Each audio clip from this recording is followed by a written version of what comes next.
านเนาะก็นนแล้วบ่มีคนมาลิ้นปานใดแล้วเพราะว่าบ่มีคนฮู้ดอกทางเข้าก็ยากแต่อยู่นี่มันเป็นทางเข้า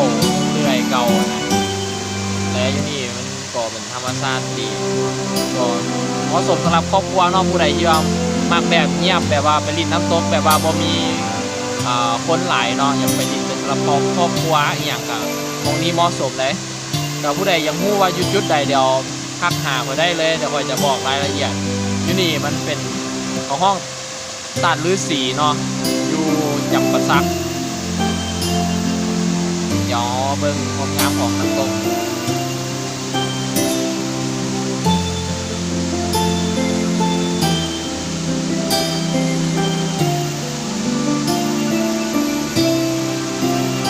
ดี๋ยวจะพาเลาะเบิ่ง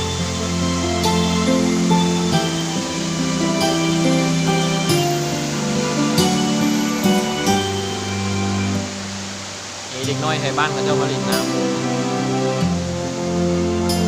เงียบดีเอาวันยังคงตัวธรรมชาติอยู่ยังเป็นของธรรมชาติอยู่เพราะว่าบ่มีคนมาลินส่วนหลายก็มีแต่คนในบ้านมาลินน้ำอยู่ซอยมันบ่มีคนฮู้เพื่อเขาเจ้ายังบ่เฮ็ดเปิดเป็นแหล่งท่องเที่ยวก็เลยบ่ค่อยมีคนเบิ่งก็เลยบ่มีคนฮู้ปานใดยังเป็นธรรมชาติอยู่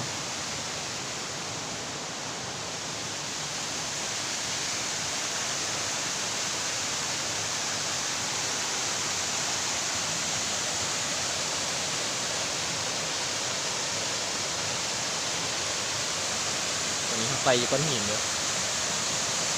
สูงเติบ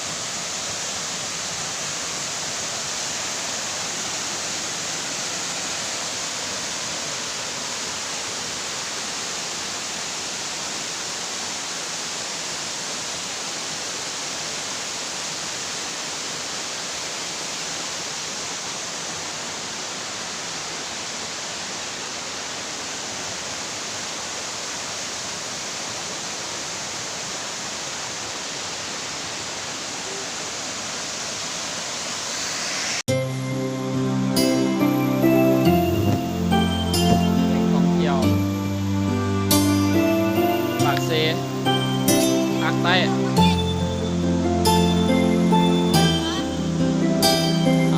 ตาดฤาษีบนนี้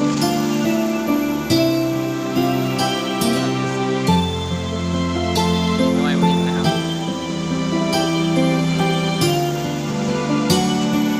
เป็นตาดฤาษีเดี๋ยวพาเลาะเลยตาดตัวนี้โบมีคนผลิตเพราะว่ามันอยู่ไกลจะพาลงไปเป็นน้ำตก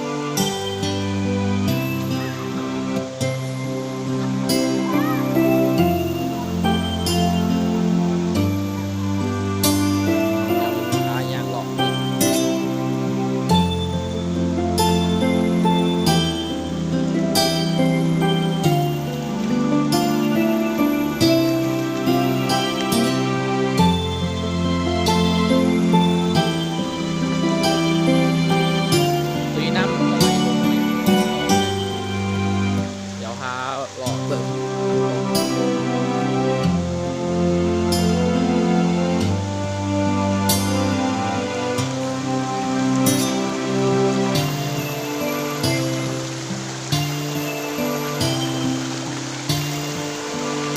เป็นน้ำตก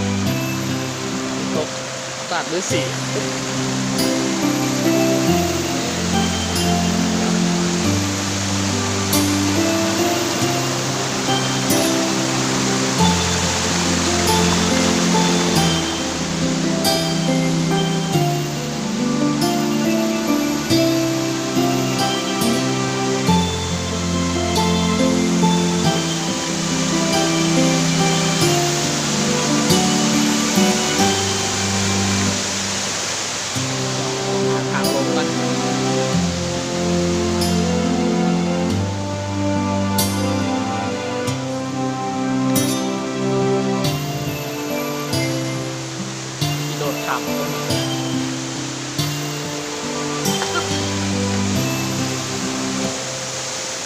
กองน้ำตก